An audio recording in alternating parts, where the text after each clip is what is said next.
Audio unleashed.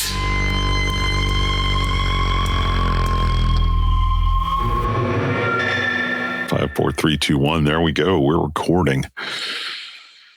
Say something interesting, man. Bring us in. I'm brain fried. I don't know how to kick us off. I do. Okay, do it. We should always say, I'm Brent and you're Dennis. That's true. Yeah. And sometimes we should say you're Dennis and I'm Brent, just to shake things up a little bit, just to keep it interesting. And, okay. That's exciting. We don't want to rest on our laurels here. But we have multiple really good topics. I mean, some of which are, one of which is emotional, outraging, pathetic. I mean, just all over the map. I mean, it's just so all over the map. Yeah, it's definitely the most the topic where when I sent it to you, I'm like, oh my God, he is just gonna. Well, I don't know about love or hate, but he's gonna react to this one. I had emotions. Yeah. Oh, but before we get to that one, hang on. We're going to start off with something a little less controversial, but maybe only a little. So our buddy Steve Guttenberg, the Audiophiliac, has a new video up called Poll. Are audiophile reviews BS? And basically what he's talking about is like, can you trust audio reviews on YouTube or in print or what have you? And there you go. That's next topic. Well, what is the next topic then? Well, we should go. So we're going to talk a little bit about what Steve said and what we think and blah, blah, blah. Right? Sorry. Yeah. I'm just reacting like a typical reader of audio reviews. Although then why do they read the audio reviews in the first place? But the second topic.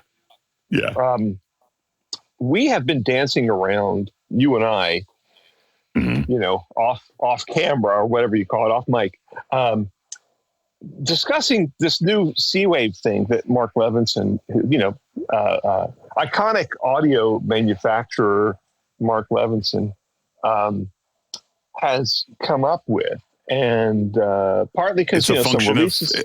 We should say it's a function of his Daniel Hertz Electronics. That's the company name. That's right. So. Right. He's no longer associated with the Mark Levinson brand. Right. And we've been talking about this because I think a release or two went out, and you found out about it, and then he called me, and I've been kind of like, I'm not really sure if I want to deal with that. But then my good friend John Kellogg, formerly Dolby, formerly DTS, sent me this headphonisty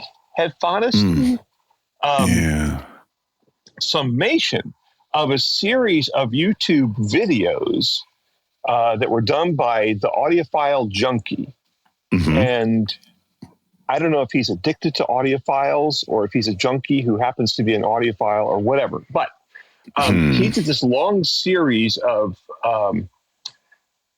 interviews. It's like a 2-hour interview with Mark Levinson chopped up into bits. And so I thought, like, I'm a journalist. I should go back to the source, right? Rather than just trust headphonisty. And I did, and it was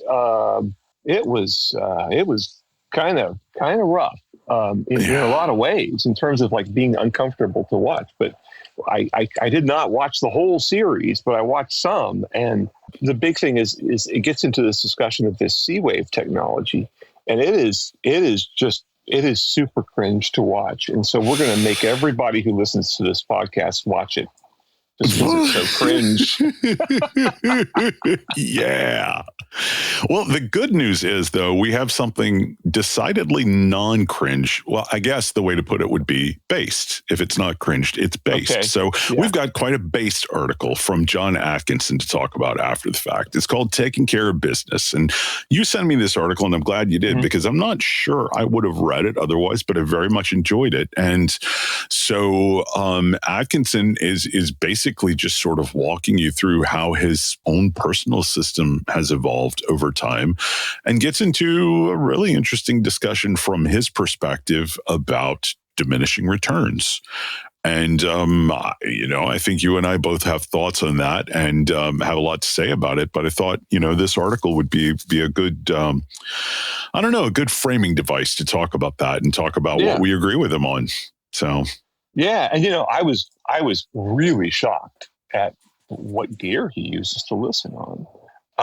shocked and delighted. Yeah. I don't know why, but I wasn't. For whatever reason. I don't know why. Maybe because you'd set me up for it, but I'm reading through it going, oh, that's good stuff. Yeah, that's good stuff. So, anyway, yeah. So after we talk about that, then for our Patreon subscribers only, we are going to talk about the earth-shattering acquisition that just happened in the audio biz. And we're not talking about the acquisition of Vox International by whoever bought them. More interesting, though, is that Paradigm, or whatever company is the parent company of Paradigm and Martin Logan, bought Golden Ear Technology, which is the speaker brand founded by Sandy Gross, I want to say, 10 years ago, 12 years ago? Maybe a little more. Yeah, maybe more like 12. Yeah, something like that. And then sold to AudioQuest. But now AudioQuest has sold it to the holding company for Paradigm and Martin Logan. Yeah. We saw the official release. We saw some people weighing in on it. We saw most notably, I think, Gene Delasala from Audiophiliac had I think the most interesting and intelligent things to say about it. Yeah. So we are going to discuss that and get into our pontificate a lot about audio business stuff that we really don't actually understand, but we pretend to. Yeah. Hey, before we dig into Guttenberg's video, you sound a little different this week than you did last week. Like you're using different headphones, or you're in a different place. Yes. Where are you at today? I switched. I'm still in Houston, Texas, but I have switched to, based on the fact that you, despite your heroic efforts, I still sounded horrible on the last podcast. I switched over to Apple AirPods Pro 2 or whatever, in the hope that the microphones in these would be better than in the Earfun Air Pro 4 Max something. Yeah. I hate all these names. Yeah, me too. Well, the good news is you're editing this one, aren't you? So it's your problem if it's not. Oh, I forgot. Yeah, well, you're going to prep the files for me and make sure they sound. That's true. I will. Absolutely top notch. So you're going to have to actually deal with it. Not a problem. You're the pre-processing guy. I'm the post-processing guy. That's true. I'm the preamp. You're the amp. Yeah. No, right. I'm not. Anyway, that doesn't work. Anyway, let's talk about Guttenberg, man. So let's talk about it. So this video is called Poll, or Audiophile Reviews BS. Here's the problem. I don't see a poll actually anywhere in this. Well, he probably did it. He just forgot to. It just, Steve doesn't always dot all his I's and cross all his T's. Yeah. Anyway, you sent this to me. Like, what stood out to you about it? Why'd you send me this video, and what did... Here's a guy... I mean, I review very differently than Steve does, but Steve has integrity, and he also does not, unlike so many reviewers, his whole identity is not wrapped up in his status among, in the audio industry or anything like that, or his, position as an audiophile. He could, if a million people called him up and said, "You're not really an audiophile," he'd be like, "Whatever." But I think he tapped into something here, and this is something that I think you and I have talked about. But a lot of people who are, a lot of people from the more audiophile-y subjective side have not talked about. And I mean, he's asking, should you be paying attention to these reviews where it's, as we always say, or at least I always say, where it's just some dude sitting around in his underwear, listening to whatever records strike his fancy, no level matching, no controls, no nothing, just sitting around emotionally reacting to it and then writing about the inner detail and the microdynamics and the whatever, and just throwing around a lot of audio jargon. Now, I have clearly positioned these kind of reviews in a negative light. So my position on this should be clear. Right. Yeah. Yeah. But Steve, so what did Steve say? Well, Steve said a lot. Steve said a lot and didn't really say much. Basically, if you want the TLDR, Steve was kind of like, this is all entertainment anyway. Just find somebody who likes the stuff you like and dig their reviews, man. But ultimately, it doesn't matter because he doesn't believe that anybody actually buys gear based on reviews anyway. And he brings up a sort of, I think it was a Stereophile review, like, 6-figure speaker that was on the cover, beautifully well reviewed, and he had it under good authority that the company never sold a pair. So he was like, well, that proves reviews don't actually mean anything. I'm not sure I agree with him there, but ultimately, I'll tell you that one of the things I often get comments from listeners who are like, I don't understand like why you like Steve so much. Not like as a person. I understand why as a person, but why do you like him as a reviewer? And it's like, well, I'll tell you why I do. Because I think there's one thing that Steve and I have in common. I'm always looking for things that people have in common. And for me, Steve is one of those people that, like me, I don't think he views this stuff as it ought to be an in club. I think Steve, like me, genuinely believes that everybody's life would be better if they had higher quality audio reproduction in their life, right? I think he genuinely believes that life is better with a good music system in it. And I believe that too. And so we've got that common ground. And so we can disagree about all sorts of stuff.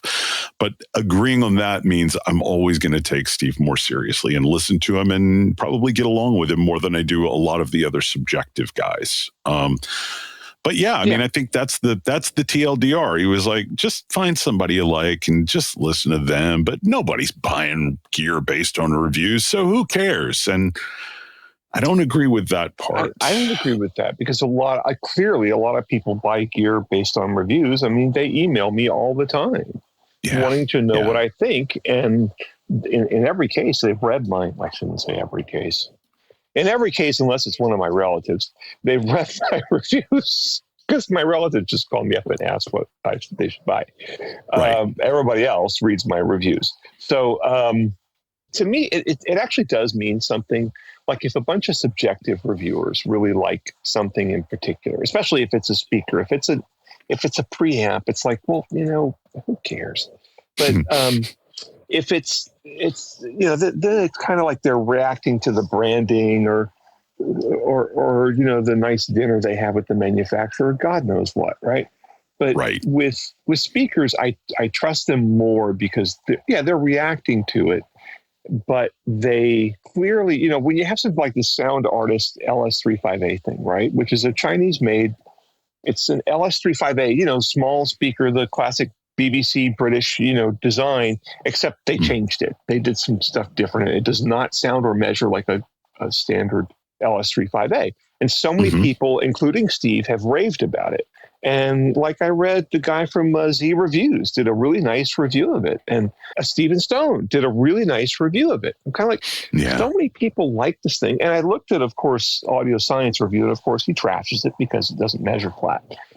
But still, I'm looking at this thing going like, I really kind of want to hear this. But the fact that that all these guys did endorse this thing does kind of mean something. And it would actually increase my satisfaction with the product probably, unless it totally sucks, right? I mean, it definitely does not measure flat. It's kind of smiley measure, a lot of bass, a lot of treble, not so much mid-range. But I still kind of really want to hear them. I'm thinking about they're under the Wirecutter $600 a pair price ceiling. So I'm like, I should probably do that. What the hell? Why not? I should listen to them. Kidding. Maybe I'll buy a pair. Who knows? I think in that case, the subjective reviews, if there's enough of them and there's enough of the guys, look, if somebody from the Absolute Sound tests it, right? With two exceptions, they're the two writers there I like, I keep saying. They probably realize who they are. Or some of these other online guys who are just so into the puffery and stuff. And it's like, they're there to sell the product, right? They're going to go on and on and on about the liquid mid-range or whatever. But when guys like Steve or like the Z Reviews guy, right? I mean, I don't love a lot of his stuff, but I think he has integrity and passion. And Stephen Stone. I mean, Stephen Stone's been around a long time. I've read a million of his reviews. I've worked with him professionally and stuff. And the guy's got colossal amounts of integrity, and he's heard so much stuff. And honestly, he's skeptical of high-end audio. Well, also the thing I love about Stephen Stone is that, look, Stephen Stone has been around the block a few times. Let's just say, he is at this point an elder statesman of the audiophile industry, but he is constantly evolving. He is constantly striving to better himself and to learn more. And that is admirable to me. Like, you know, it's, you don't see a lot of people who have been around as long as Stephen Stone has, who don't think, oh, I've got it figured out. No, Stephen is like, no, I've got a lot to learn, man. I'm still learning. And I respect the hell out of that. Yeah. He's like the Jeff Beck of audio reviewers. Oh, nice. I dig it. I hope he's listening, because he's really, Jeff Beck is definitely not listening. No, I hope Steven's listening, because he'll appreciate that comment. And it's also he's a very big guitar guy, so he would get that. Anyway, so getting back to the thing that Steve was talking about, though, Steve Guttenberg, he was asking, like, how do you know you can trust a reviewer? I wrote an article about this past summer, and I don't know, maybe people want to read it. I think I sent it to you, but basically the headline of the article is like, how do you know whether you can trust a reviewer or not? And it was built around an experience that I had. I think a lot of people know I got into vinyl this year, and I am a rank noob when it comes to vinyl. Like, there's so much I don't know, and I'm very much learning, and I've been sorting through the process of trying to figure out, like, who can I trust on this stuff? And the what prompted the article was I had bought a record cleaning machine, Record Doctor 5, I think it is, whatever, the one that's not the super high end, and loved it. But I cleaned a lot of records that I had gotten from my mom's old collection and stuff, and so I had used up all the cleaning fluid.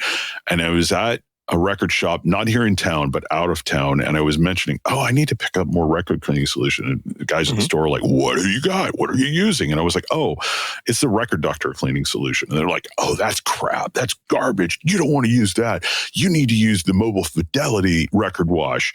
It works with your, record cleaning machine, and it's great. It's so much better. It's awesome. I'm like, you know what? It's here. It costs the same price. I need a new bottle. How different could it be anyway? Fine. Yeah, I'll buy a bottle of that stuff. Tried it. First record I used it on, I was like, wait a minute, what's going on? Like, this is not, it did not clean, it cleaned the top of the grooves. It did not clean down into the grooves. And the more I got to looking into it, the MoFi is proud of the fact that this record cleaning solution does not have any surfactant in it. And, how are you going to get down into the grooves of a record without a surfactant? So surfactant, what that does is break surface tension of a liquid, right? Yeah. And so, I had bought a microscope when I did the review of the Record Doctor so it could show before and after the grooves. Well, you could do a before and after with the Mobile Fidelity cleaning solution, and it looked the same, right? Well, the mistake that I made was not understanding how record cleaning solution needs to work, what it does. And so I was just going off of recommendations and vibes. And so the whole point of the article was, you want to know who you can trust in terms of any kind of review. Go with somebody who has demonstrated they understand how this stuff works. Yes. What does a record cleaning solution do? It needs a surfactant, it needs purified water, and it needs probably some kind of detergent, right? If they're telling, MoFi is all proud of the lack of surfactant. Well, what? Like, that is a necessary element, and they're proud that they don't have it. If you're, reviewing speakers and amps, if the reviewer never hints in the direction of Ohm's law and that they understand it, their review is just not doing me a lot of good. Right? So you want to know who to trust? Look for somebody who demonstrates they understand how this stuff works. I couldn't agree more, especially with speakers, because, if you've got, and there's weird cases where you get things like a 10-inch woofer and a 1-inch tweeter, and it's a first order crossover. And so many reviewers will be like, less is more. First order crossovers are simpler, therefore better, without understanding that speaker is going to have very narrow dispersion no matter where you put the crossover point. That speaker is going to have very narrow dispersion in the mid-range, and also probably the tweeter is going to distort and probably blow up. And, those are, it is maybe conceivable that somebody who worked really hard at it could get that to work, but probably not. The thing that like a John Atkinson would do is he would look at that speaker and go, okay, look, Here's the potential problems with this design, right? Yeah. As opposed to some guy who just sits around in his underwear and listens to it, and gee whiz, whatever his music comes out, it's like all of a sudden it sounds like this, and it's different, therefore better. And that is not a useful review. The useful review is the person who understands at least moderately well. You have to be an engineer, but you have to understand the basics of the design of these things and not fall for the marketing hype. And and understand that like a single-ended triode tube amp is going to have inherent problems. And it's simpler, but it is not therefore better. And you need to address that as opposed to just finding some dysfunctional set of speakers that has 100 dB sensitivity and putting it on and you like it for whatever reason. And then you say, high sensitivity speakers with this, 8-watt single-ended amp. It's simpler, therefore better. And oh my God, there was so much more inner detail. I mean, the inner detail had inner detail. And, it was like inner detail Inception. Yeah. Oh, man. And also another point that I wanted to make is, look, just because you understand how one thing works doesn't mean you understand how another thing works. And I am the perfect case in point here, as I have proven with this article that I'm mentioning.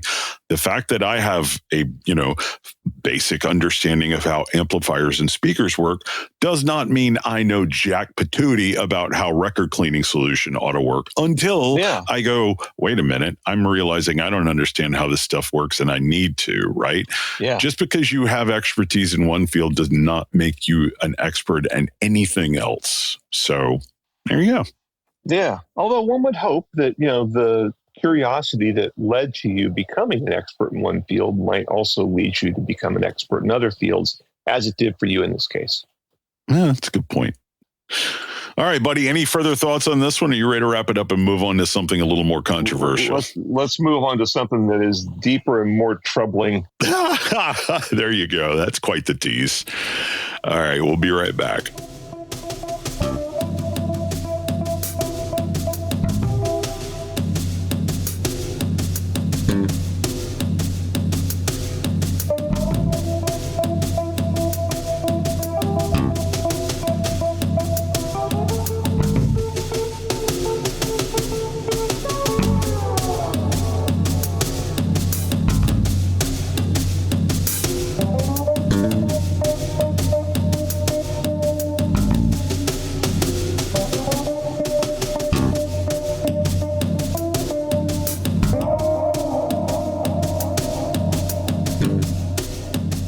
We are back.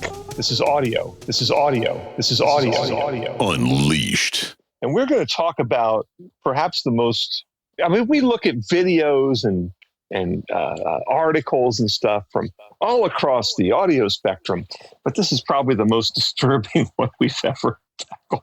Do you disagree, Dennis? Oh, no, not at all. Okay. Not even slightly. So anyway, my good friend John Kellogg, formerly Dolby, formerly DTS, sent me this. I haven't even called John and found out what his agenda was of sending this, but he sent me this sort of summation on Headphonesty, a headphone site, of this article. It's a summation of a series of YouTube videos about Mark Levinson. I started reading this. I'm kind of like, and this is all about Mark Levinson. And Mark Levinson, started the Mark Levinson brand back in the 70s. And former jazz bass player. He played with like Sonny Rollins and Paul Bley. He's a slouch. And so he started, Mark Levinson a long, long time ago. And I think he's a much better audio visionary than he is businessman. And so that kind of ended up becoming part of other, I think it was Proceed, and then Harman bought that, and and then he started cello, and I really don't know what happened there. He did that for a long time. Then he started Red Rose Music, and I'm not really sure what happened there either. And then he started Daniel Hertz, which is the brand he's been pushing now for, I want to say 12 years, something like that, and maybe more. And high-end stuff. The speakers are, I can't remember the price of the speakers, but the top of the line ones are probably something like $100,000 a pair, or 50,000, 60,000. Once you're up in the upper five figures, what's it really matter? And and he's got like, some kind of, it's not like oligarch audio per se, because there's like I think he's got like a integrated amp. It's maybe 20 grand or something, or 15 grand. It's not crazy. But anyway, so this article, the headphonisty part, talks about Mark's comments about the high-end audio industry, which I was looking at this and thinking, this is perfect for us to address here on Audio Unleashed. Because, it's babbling on about the high-end audio industry. Well, great. We like that. But then I thought hell, I'm a journalist. I should go back to the source and see what they're pulling from. And I started watching these videos, and oh my God. And I watched a couple, and the thing is, the audiophile junkie guy, I don't know his name, but he's got a YouTube channel, and he was, the first couple of videos are like, oh, Mark, you are an industry icon and you are great. And, hold forth, please tell us what you're thinking, and blah, blah, that kind of interview. But then I thought I know he talked about C-Wave. C-Wave is this digital processing that Mark's company has come up with. Supposedly PCM audio causes all this biological stress in your system. And the C-Wave technology, processes the PCM audio so that it doesn't give you stress. So it's like analog audio, which supposedly doesn't give you stress. Well, they say it's a finely tuned reverb algorithm that fills in the spaces of the non-continuous PCM digital audio sampled waveform using the original music information. Their description says, with C-Wave, the human brain responds to it like a continuous waveform. Okay. Oh, God. Well, let me just interject here. Yeah. That, I'm of an age where I heard that song, if you like pina coladas, and something in the rain. Okay, so I heard that. In the rain, yeah. Yeah, sourced off, dubbed off of vinyl onto cart, which is basically 8-track. It was a format they used in radio stations, a version of 8-track, and played through FM radio. So a pure analog chain, and that gave me considerable stress every time I heard it. And Muskrat Love, for God's sake, Muskrat Love by Captain Tennille, that would come on the radio, and that definitely induced stress. And I could name innumerable horrible tunes from the 70s, all analog chain, terrible stress. Whereas now, all of the audio that we listen to, for all intents and purposes, all of the audio we listen to has been through a PCM pass. Yes. And I'm not any more stressed, although you may not tell from my attitude right now. I am no more stressed now than I was. I am considerably less stressed now than I was when I was a teen. So, whatever. But Can we just do some some radical analysis here and attack this perception at its root? Because this is, look, I think most listeners to our podcast probably understand this, but there's this pervasive notion that exists that PCM is non-continuous and that there is this stair step, and you see all of these things touting, high resolution audio and everything, and this is this number of steps and this is this number of steps. If you've got stair steps in your audio, there's only one way that I know of to get that, and that is if you're using an old R2R non-oversampling DAC. That will introduce stair steps into the resulting waveform, and it is an artifact. It is high frequency noise without an output filter on it. Without an output filter, and there are filter-free DACs, right? Right, and OS DACs, So, but PCM, people think of it as, there's this step. It's not a step. Each of those samples is one-dimensional. It has no width. And so when a properly functioning DAC takes that PCM signal and converts it into an analog, waveform, it is continuous. There are no gaps in that waveform. Yeah. It is a sine wave of voltage, right? Where are these gaps? You look at the output of a DAC and you will not see gaps. And so why does this notion persist? Like even in this video, the audiophile junkie is like, well, I don't think you can hear the stair steps. That's because they don't exist. Why can't we kill this notion? But Dennis, but Michael Fremer, I saw Michael Fremer draw a picture with the stair steps, and so they must exist. There you go. Further proof that it's BS. Oh God, that was like 30 years ago, because I remember one of my writers for Home Theater magazine getting incensed about it. That was a long time ago. But anyway, so getting back to this, so supposedly they have this processing, and let me just say something. Mm-hmm. I am one of the few people that's really heard these big Daniel Hertz speakers. I think they're called the M1 or something. And because Mark calls me about every, 8 years or something. I got to know him back in the 90s, early 90s, right? Because he was in New York. I was in New York. I covered his products. I hung out with him and stuff. And, I really, really like Mark. And he's a fascinating person and just a delightful person to go have dinner with or whatever, just hang out with. And just fascinating. And so, and honestly, he's made a lot of good audio gear. Okay. Oh yeah. And so I don't know when it was, probably 12 years ago or something. I was a columnist for Sound and Vision, and he calls me up. He says, "Hey, I saw that you're writing for Sound and Vision, and I have this new brand, called Daniel Hertz." And he's like, "And we really don't have a presence in the U.S., but we're kind of trying to improve on that." And he's like, I got a system up in Barry Willis's house. And Barry Willis is a really cool dude who used to write for Stereophile a long time ago. And he's like, can I fly you up here? And I was in L.A. and he was in Marin County, so I could do it as a day trip. It was a piece of cake. And I'm like, yeah, absolutely. I got it. And I listened to it. I'm like, the system sounds really good. And, I analyze speakers, right? I listen to them, see if they sound good, like in a regular position. I start moving around to see what the dispersion is. I put on really demanding material to try to make them blow up. And it's like, these are really good speakers. And so Mark Levinson could sell these products based on the fact that, number one, they're good. They're handcrafted in, I don't know where, somewhere in Europe. So there's plenty of backstory there. They're good products. And he's Mark Levinson. He is, in fact, an industry icon, right? He's been a real innovator in the past. And so he does not need to market some new digital technology. And that is why I think he is sincere in his belief that this works.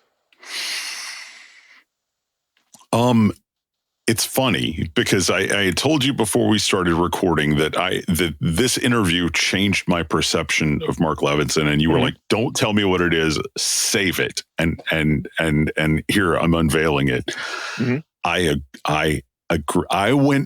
Before the video, I thought that Mark was marketing. I thought he was trying to spin this technology that gave him a different a different way of standing out in the industry. After watching the video, I am utterly convinced that he 100% believes everything he's saying. And it really boils down to the fact that, I think he's got this fundamental belief that PCM bad.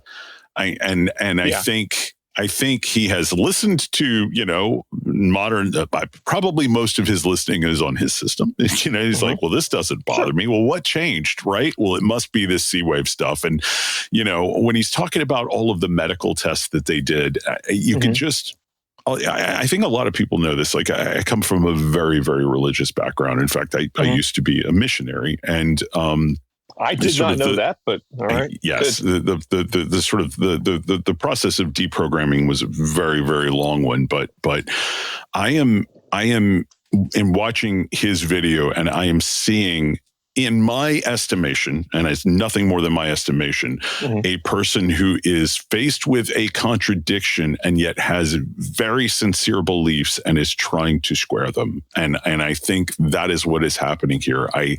I think he is absolutely convinced this is right. But when he's talking about all the medical testing, you can kind of see he doesn't actually understand what he's talking about. Yeah. I don't believe, he says something about, it correlates with MRIs and blood tests, but doesn't say and this is like some sort of like acupuncture voltage testing thing that they're doing. And he's like, but it correlates with blood tests and it correlates with MRIs. But but in what way? He doesn't have an answer to that. And well, if you listen to PCM, it introduces a stress response. But then the guy presses him on what that means, and he's like, "Oh no, I don't. Well, stress is bad," and it's just, I think he's just over his head with a technical explanation so far here. He is Mariana's Trench level over his head. I mean, but so we should say, like, he's claiming medical benefits for this thing, but he's not. That's the thing. Well, that's the weird thing. He's kind of weaseling around a lot. It's a lot of weasel words and a lot of logical fallacies. And we should say, kudos to the audiophile junkie, because like it's very much like the David Frost interviews with Richard Nixon. It kind of starts off like, oh my God, you're just so awesome and you're this icon and everything. But then he gets into this sea wave and it's just like, and he's nice about it the entire time. He's very polite. He's just like, look, I'm just trying to understand. It's like, you have like one study that was 50 people, and Mark's like, but we lost all the data. Okay, great. So we just have to rely on what you said. And there was another study with 4 people where they're like measuring their liver function or something like that, some weird thing like that. And it's just so bizarre. And granted, medical testing is really expensive, but what he said to that was like, you need really trained people to interpret the data. He's like, I don't understand the data. Like, you need really trained people to interpret it. Well, it's like, then no, I'm sorry. That's not how science works, man. Like, if you can't explain it in a way that is repeatable, if you can't explain it in a way where someone else could replicate the test and get the same results, then you're not doing science, right? Oh, it's so frustrating. So I have to say, he wanted to send me a big pile of gear to listen on. And it's like, I think I've said before on this podcast that, I'm getting old. Wirecutter is this constant stream of stuff I have to test. And, I probably test more stuff than Stereophile tests in an entire year, just all by myself. And well, no, I absolutely do. There's no question about that. And it's exhausting. And I'm like, I just don't want to get in another big pile of gear and have to unpack boxes and set stuff up and all this stuff.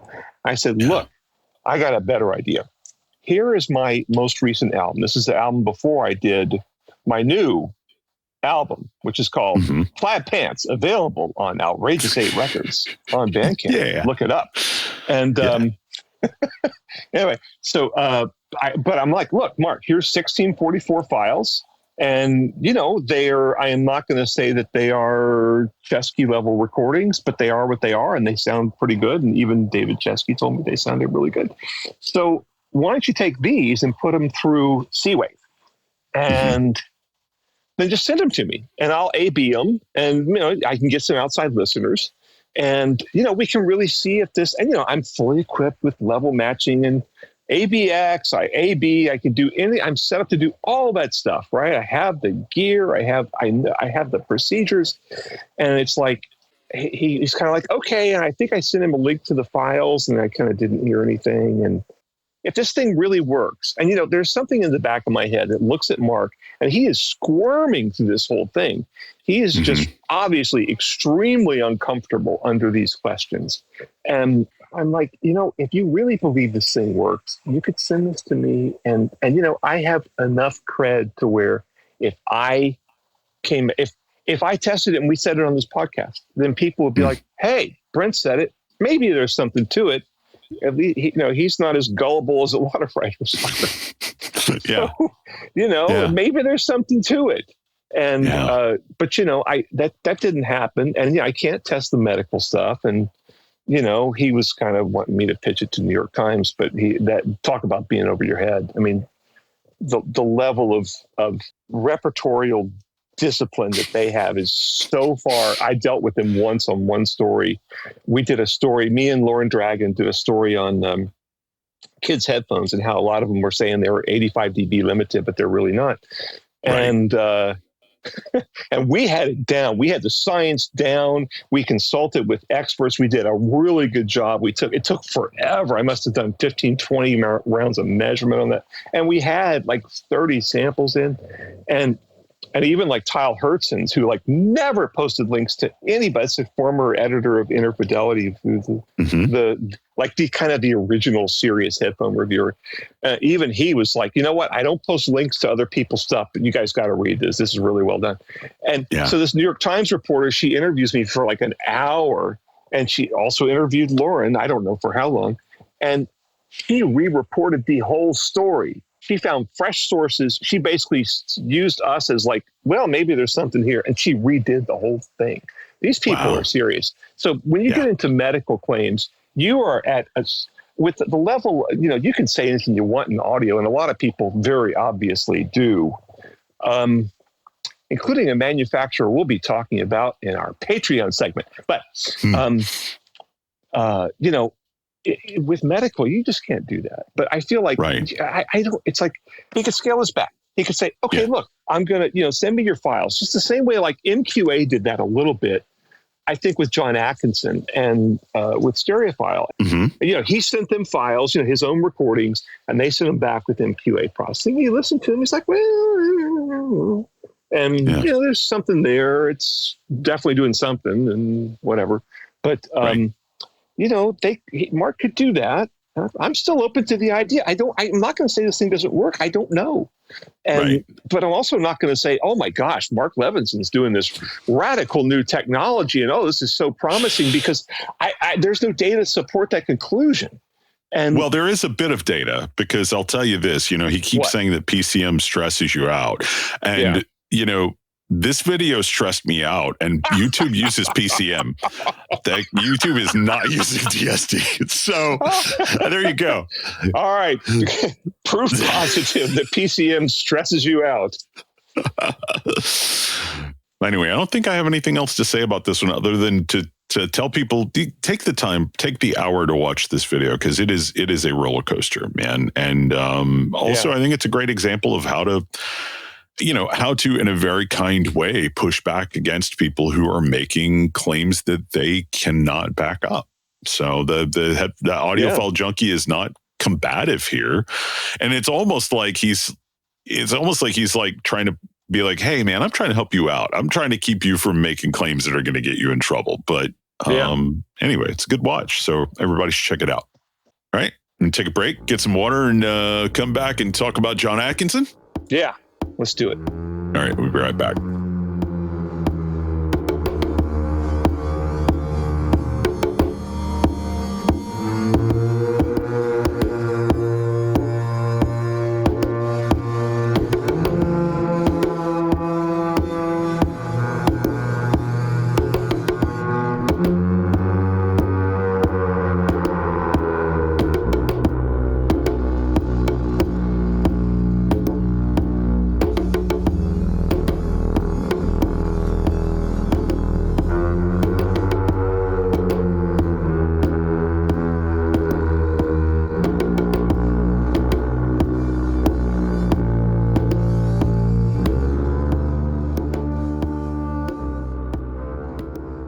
Welcome back to Audio Unleashed. Nice. So this time around, we're talking about an article from John Atkinson called Taking Care of Business.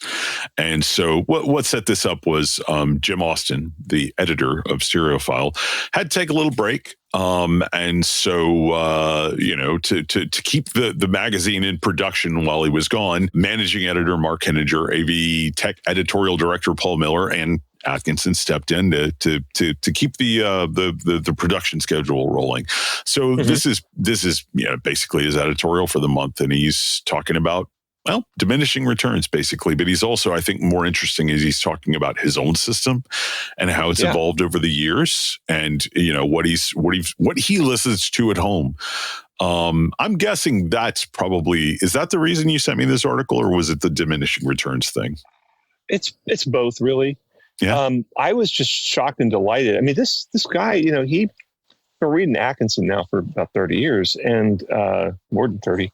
And, it's always like, he was buying, here's the new Mark Levinson $15,000 DAC, which back then was by far the most expensive one. And he's like, I bought the review sample. I'm like, even if you got it for half price on accommodation, that's still a substantial investment back then, especially 30 years ago, $7,500 or whatever he paid for it. Yeah. And, I'm just like, geez, this dude has like, and, plus if you're a reviewer, you got so much stuff piled around that you can listen to. Mm-hmm. And especially, he's reviewing so much high-end product. He's still reviewing, even though he's technically sort of retired-ish, he's still doing the measurements. He's still reviewing for the magazine. He still does their website. But, I was shocked, though, because he talks about all the gear he's owned.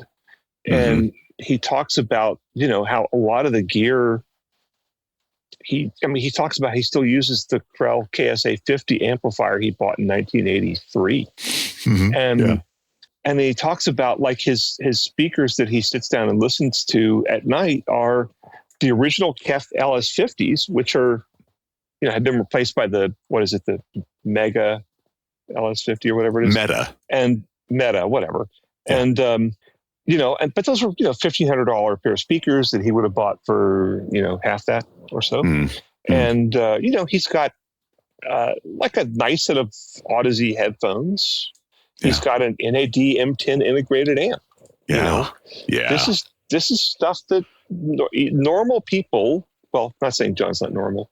Let's just say your average audiophile, this would be cheap for your average audiophile, right?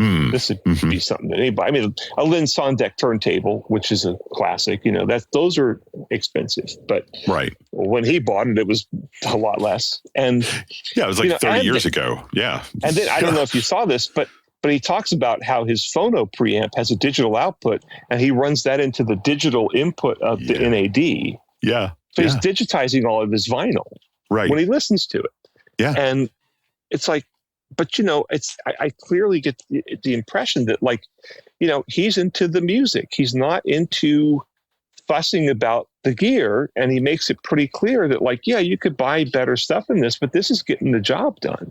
Yeah. And, it still takes me places I wasn't quite expecting to go, given the affordable prices of the components. And, my attitude is always, not always, but it is now that like, look, the music is not dependent on reproduction. Music doesn't stop working if you have a less than incredible system. And nor do you find new understanding of, John Coltrane or Charlie XCX if you start listening on through $100,000 amplifier. Right. Yeah. And I mean, he's basically kind of implying the same thing here. I mean, you know what my take on this is. I mean, I've got my sort of distraction model of high fidelity. If you're distracted by something, it's a problem. If you're not distracted by something, then it's great. The system is doing its job. And if there's a distraction, fix the distraction. I think a lot of times, unfortunately, in our industry or our hobby, a lot of people create distractions for themselves by worrying about things like, is PCM giving me brain cancer? It's you can create your own distractions, but I think if you have a fundamental understanding of the way this stuff works, the way John does, he's probably got a better understanding of than almost anybody, right? But he's like, if it doesn't distract me, it's doing its job. Then he goes on to talk about how so many of the speakers that he had to do a 1,000-mile round trip to measure some of these big Essilon speakers that they've reviewed. And, he's talking about all these big giant speakers he's had to measure, which weigh at least 160 pounds. And it is no picnic to measure big speakers like that. Trust me on that. It is not fun. It's just difficult to get them into position. It's difficult to get them onto a stand where you can turn them. It's your stand may not be strong enough. Mine could probably hold a 160-pound speaker, but it would not be fun to get that speaker up onto the stand. And my stand's only a few inches off the ground. Right. He's kind of implying here that so much of this stuff is built. It's sort of like it's size and price creep. Yeah. Mark Levinson in that video was talking about how they're basically charging higher and higher prices to music lovers. And I'm like, no, Mark, you're wrong about that, because they're charging higher and higher prices to rich people who don't give a damn about music. Yeah. Yeah, absolutely. And I don't care. That's perfectly fine. I don't care if someone wants to buy whatever the D'Agostino amp is that weighs like, I don't know, 400 pounds or something. Yeah. And costs, I don't know, $250,000 or something like that. I don't, what do I care? Yeah. If it makes them happy, and we're not being facetious about that. It's like, look, I play Dungeons and Dragons, and my wife does too. And like for me, I just like when I'm rolling dice, I'm just rolling standard like Chessex dice, man. They're perfectly well balanced, whatever. My wife, on the other hand, is a little, math rock goblin, and she's got the crazy expensive resin things and filled, and it's like they're probably not as accurate as the cheap Chessex that I roll. But you know what?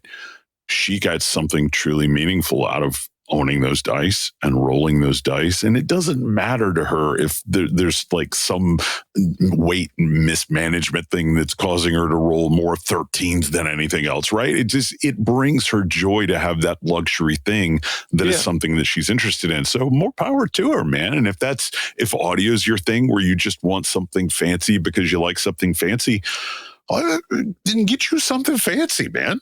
That's cool. Oh yeah. And those dice are certainly going to have extended dynamic range versus the dice that you use. More inner detail between the numbers. You can perceive more of the subtleties of the numbers. I think the critical failures hurt more, maybe. I don't know. I don't know. I have no idea what you're talking about. But yeah. Nor do I want to be educated on this. What are those blissful ignorance things? Yeah. Or I'm trying to forget. I was into that like 40 years ago. And literally 40 years ago. Actually, more than 40 years ago. And, wow. I totally agree with what John's saying here is that, look, you can decide that you want to spend 10 times the price to get 10% more quality, or you can spend that same money on more recordings and more concert tickets and things like that. And he's right. And of course, you don't have to spend money on recordings anymore if you don't want to. Right. I love his conclusion, though. He says, back in the day, I did an analysis of Stereophile reviewer systems. The common factor was that all the reviewers' collections of LPs and CDs cost a lot more than their systems. The same is true for me, even in these days of streaming. Isn't that the way it should be for all music-loving audiophiles? And it's like, to your point, maybe you don't need to spend as much on music these days, but shouldn't you be focused more on the music? And if you do collect music, shouldn't your music collection cost more than the stuff you're playing it on? And I think, it's a good point. And also, you're supporting the musicians so that when you stream my new album, Five Pants, available on Outrageous 8 Records. You are, I am not getting anything from that because we still haven't broken like the minimum level of whatever you have to stream to actually get your penny from Spotify.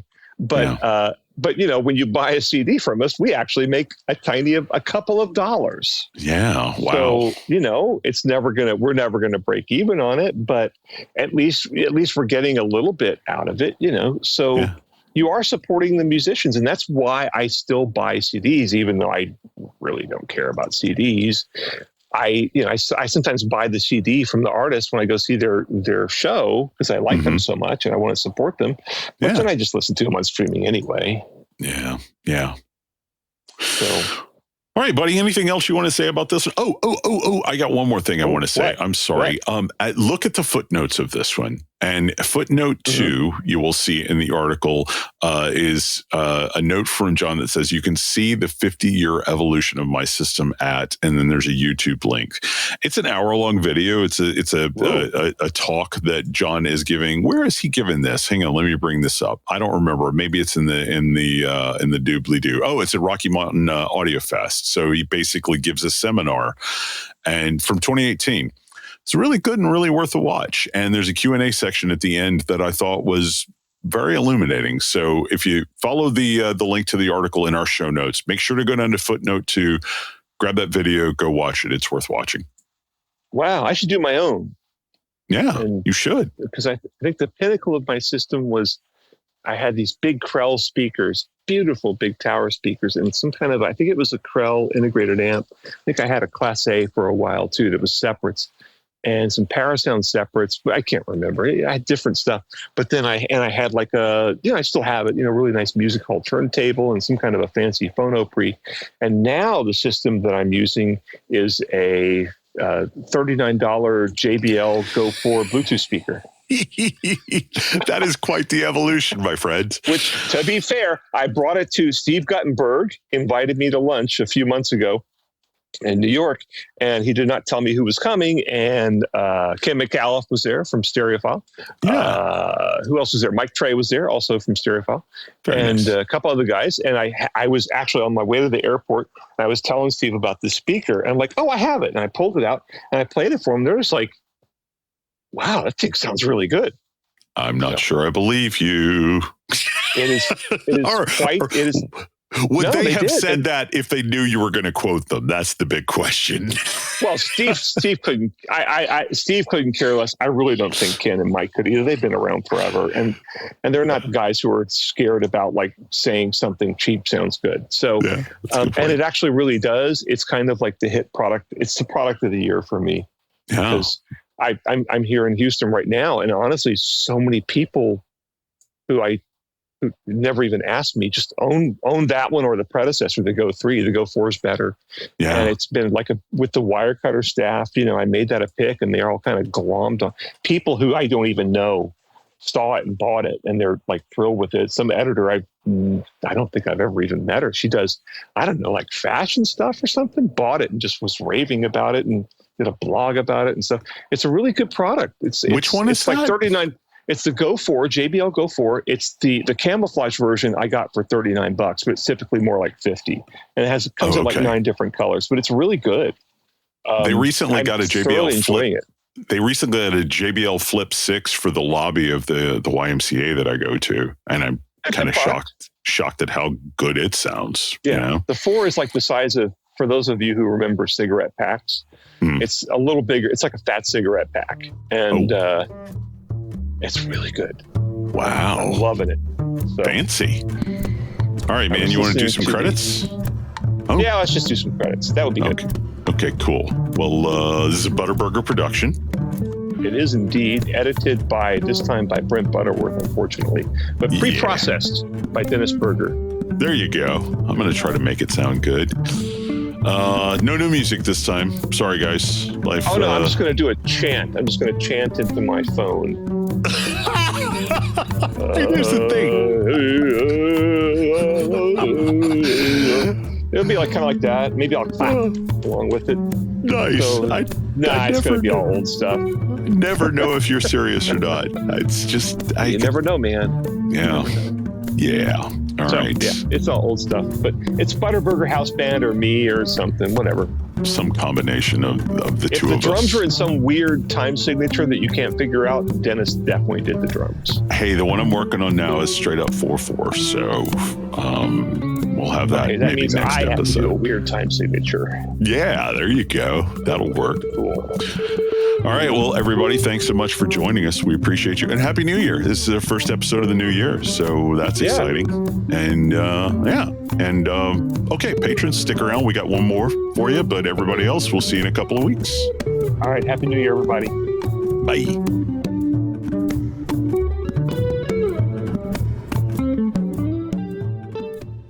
Hey, thanks for sticking around to the end. If you liked what you heard and wish there'd been a little bit more of it, we got some good news for you. Indeed, we do. If you check out patreon.com/Audio Unleashed, all one word, you can get new episodes a little earlier than everybody else. And sometimes it's like a day or two early. Sometimes it's nearly a week. We never really know until we start editing. But the big plus is that you get extended cuts of every episode. And usually that's going to mean a whole extra segment that's about maybe a geekier topic or something that's a little more personal to us or something that's just going to really appeal to the hardcore Audio Unleashed listener. Yeah, what it boils down to is if you're somebody who would support Audio Unleashed on Patreon, we're going to make sure the bonuses to every episode are really aimed straight at your interests. Yeah, and so if you want to hear these segments, you can subscribe to our Patreon for $3 a month, which is less than I spend every single day on my cup of coffee when I go to Starbucks to write my boring articles. Yeah. One more time with that URL, that's patreon.com/Audio Unleashed. Or Audio Unleashed. Yeah. Thanks. Thanks, everybody.